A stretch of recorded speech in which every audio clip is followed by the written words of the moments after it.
Okay, nakabulin tayo ng lechon manok at tempo. Kulang ko lang 700. Plus yung 5 beer at isang Sprite, 300 plus. Hindi 1,000 na. Pero yun na nga, lumagpas tayo.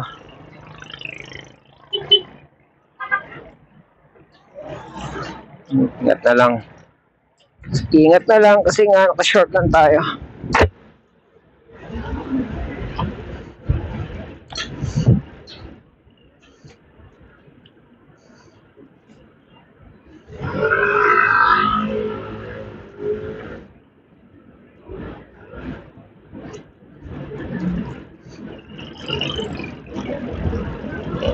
Ano nga yung kumakalampag ko naririnig, hanapin ko yung bukas.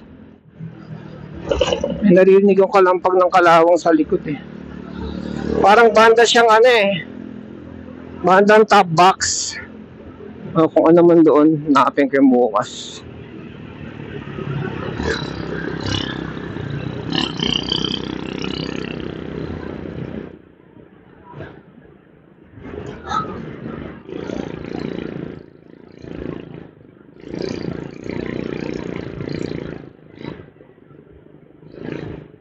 Yung tunog niya hindi kalawang eh. Yung tunog ng ano, nag-i-squeak na parang top box nga na ano, yung pinto niya. Yung lock niya parang ganun something.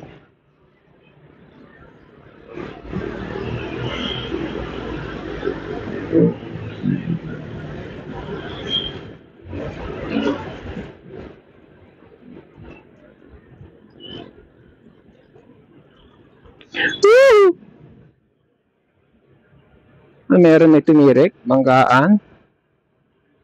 Tumirik, may banggaan, etc. May mabagal, ano ba?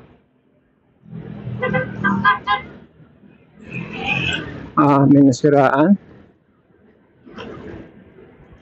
Ito ko nasa bike lane.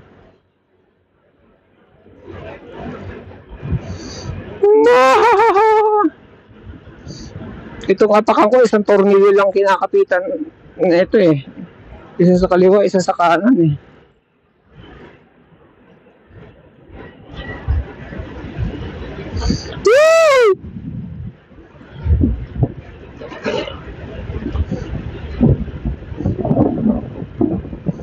Sarap talaga ng torque.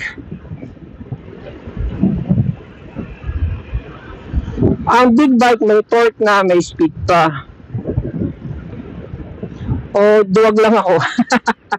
Well, sa Marcos Highway kasi may tutulin pa siya eh. Pag binabad ko siya, binabad ko sa silinyador, may tutulin pa eh.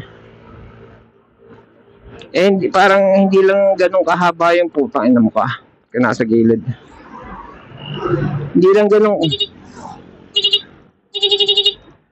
lang ganun kahaba yung ano, yung Marcos Highway para humataw ako ng ganun.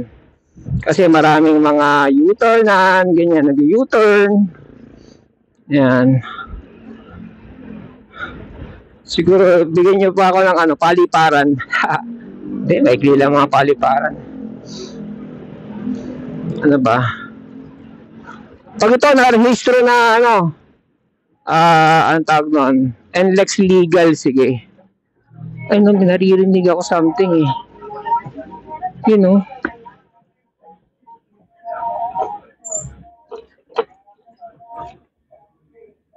Saan na yan? Kailangan malubak eh. Yeah. Naririnig ako eh. You know? Hanapin ko yan. Sino ko yung mga tornilyo ng top box bandang likod kasi wala rin natin yan. Yan o, kailangan nalulubak eh. Yan o.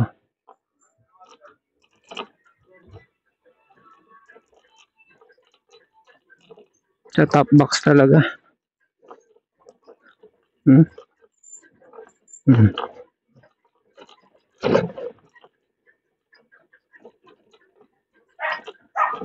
Pag tahimik ka naman ng sasakyan mo, no, ma-observe mo lahat ng kalampag. Sa likod eh. Marami sa likod.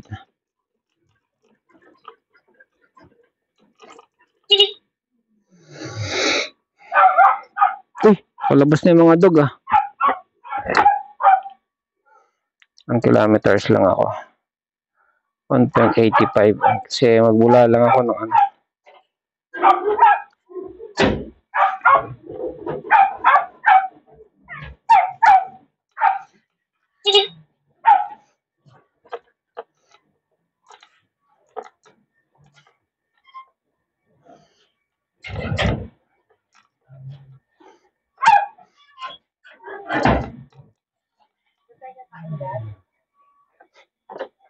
Kung gusto kumain.